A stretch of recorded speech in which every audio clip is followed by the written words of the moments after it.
सोचो स्कूल का एक क्लासरूम जहाँ 50 स्टूडेंट्स पढ़ते हैं, सबको सेम टीचर्स पढ़ाते हैं, सबका सिलेबस सेम है, सबकी एग्जाम्स भी सेम होती हैं, लेकिन रिजल्ट के दिन क्या होता है? Only 3-4 toppers in a class. Most of the बच्चे एवरेज पासिंग मार्क्स से पास होते हैं, कुछ बच्चे फेल होते हैं। बट माइंड में एक क्वेश्चन आता है, जब सब सेम था तो रिजल्ट अलग क्यों? लाइफ भी बिल्कुल वैसी ही है। सबके पास 24 घंटे ही एक दिन में होते हैं, लेकिन सिर्फ 10% लोग ही ऐसे हैं जो उस टाइम को प्रॉपरली यूटिलाइज करके अपनी लाइफ में कुछ अचीव कर पाते हैं। चाहे वो करियर हो, बिजनेस हो, रिलेशनशिप्स हो, हेल्थ हो या मेंटल पीस हो, सिर्फ 10% लोग ही हर एस्पेक्ट में आगे निकल पाते हैं। बट फिर माइंड में क्वेश्चन आता है कि रिमेनिंग 90% लोग क्या इंटेलिजेंट नहीं है, या वो 10% लोग ऐसा क्या अलग करते हैं कि जो 90% लोगों से उन्हें आगे ले जाती है। लेट्स फर्स्ट डिस्कस सक्सेस का रियल मीनिंग है क्या। देखो, सक्सेस का मीनिंग सिर्फ पैसा कमाना नहीं होता। सक्सेस का मतलब होता है फाइनेंशियल स्टेबिलिटी को अचीव करना, एक हेल्दी बॉडी मेंटेन करना, पीसफुल माइंड होना, एक स्ट्रॉन्ग रिलेशनशिप होना अपने पार्टनर के साथ, पीसफुल और पर्पसफुल लाइफ होना कि आपकी लाइफ में एक प्रॉपर पर्पस हो और उसके साथ आप आगे बढ़ रहे हो।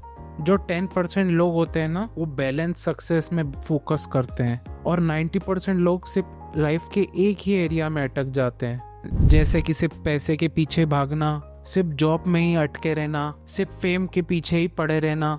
दे try to run behind only one thing, but success don't work like this.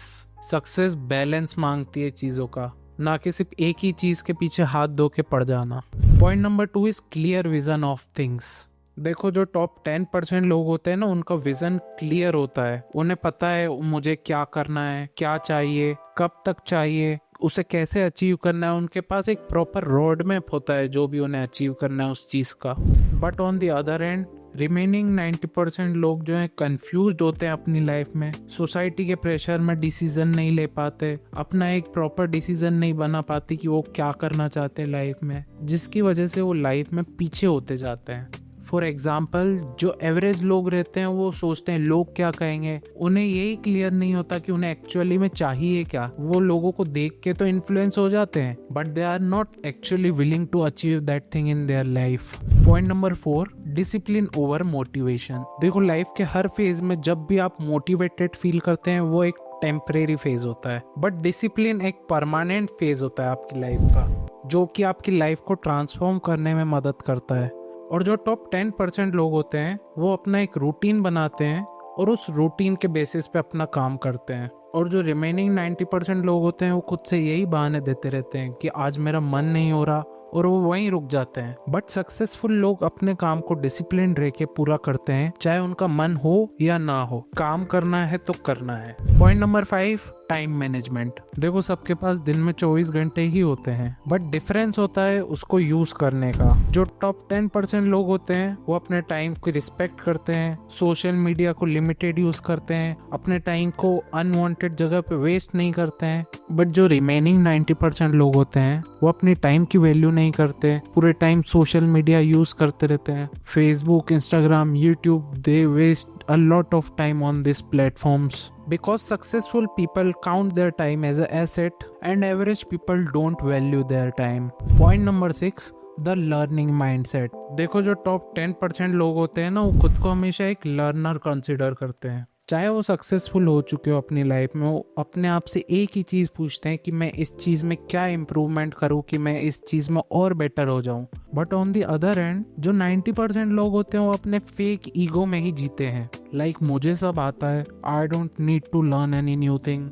But life में ग्रोथ सिर्फ उन्हीं लोगों की होती है जो हमेशा लर्निंग के लिए रेडी रहते हैं। चाहे वो कोई नई स्किल सीखना हो, या जिम ज्वाइन करना हो, या स्विमिंग सीखने जाना हो, whatever it is, they are always ready to learn a new thing. Point number 7, learning from failures. देखो, फेलियर जो है वो सबकी लाइफ में आते हैं, बट डिफरेंस ये है कि जो टॉप 10% लोग होते हैं वो फेलियर से सीखते हैं, और जो 90% लोग होते हैं वो फेलियर से डरते हैं। सक्सेसफुल लोगों के लिए failure is equal to feedback, but on the other end, failure for 90% people is the end of their thing. Point number 8, responsibilities versus blame game. देखो जो टॉप 10% लोग होते हैं ना, वो अपनी लाइफ की रिस्पॉन्सिबिलिटीज खुद लेना जानते हैं। वो दूसरों पे डिपेंड नहीं होती कि लोग उनके लिए आके उनकी चीजें पूरी करने में हेल्प करेंगे। वो अपने आप से स्टेप उठाते हैं और अपने ऊपर ही डिपेंड होते हैं चीजों को पूरा करने के लिए। But on the other and जो 90% लोग होते हैं वो हमेशा अपनी रिस्पॉन्सिबिलिटीज से भागते हैं। वो हमेशा सिस्टम को ब्लेम करते हैं, वो अपने पेरेंट्स को ब्लेम करते हैं, वो अपने टीचर्स को ब्लेम करते हैं, but they are not ready to take responsibility of their own life. And जब तक उनका ब्लेम गेम चालू रहेगा, उनकी ग्रोथ भी रुक जाएगी। Always remember one thing in your life, when you start taking responsibilities of your own life, you feel powerful than the other people who are blaming the system rather than taking responsibility of their own life. Point number 9, right environment. देखो ये चीज तो आपने सबसे सुनी ही होगी कि जिन लोगों के साथ आप रहते हो वैसे ही आप बन जाते हो। फॉर एग्जाम्पल, जो टॉप 10% लोग होते हैं वो हमेशा पॉजिटिव ग्रोथ ओरिएंटेड लोगों को चूज करते हैं। But on the other and जो 90% लोग होते हैं वो हमेशा कंफर्ट जोन में ही फंसे रहते हैं। Point number 10, power of consistency. देखो अगर कोई चीज लाइफ में टैलेंट से ज्यादा पावरफुल होती है तो वो है कंसिस्टेंसी। जो टॉप 10% लोग होते हैं वो अपने रूटीन को डेली फॉलो करते हैं, अपनी चीजों के साथ कंसिस्टेंट रहते हैं और छोटे छोटे एक्शंस से अपने काम को पूरा करते हैं। But on the other and जो रिमेनिंग 90% लोग होते हैं वो अपने ड्रीम्स तो बड़े बड़े सेट कर लेते हैं, but they take 0 actions for their work. अगर आप अपने काम को डेली 1% इम्प्रूव करते हैं तो आप एक साल में ऑटोमेटिकली 90% लोगों से आगे हो जाओगे जो कि अपने काम को कंसिस्टेंसी के साथ नहीं कर रहे हैं। देखो जो 10% लोग होते हैं ना, वो अपनी लाइफ में कोई स्पेशल चीज नहीं करते, वो बस अपने काम की डेली करेक्ट चॉइसेस बनाते हैं और उसे कंसिस्टेंटली फॉलो करते हैं। Now at the end of this video, ask yourself this question कि आप उन टॉप 10% लोगों में आना चाहते हो या उन 90% लोगों में रहना चाहते हो।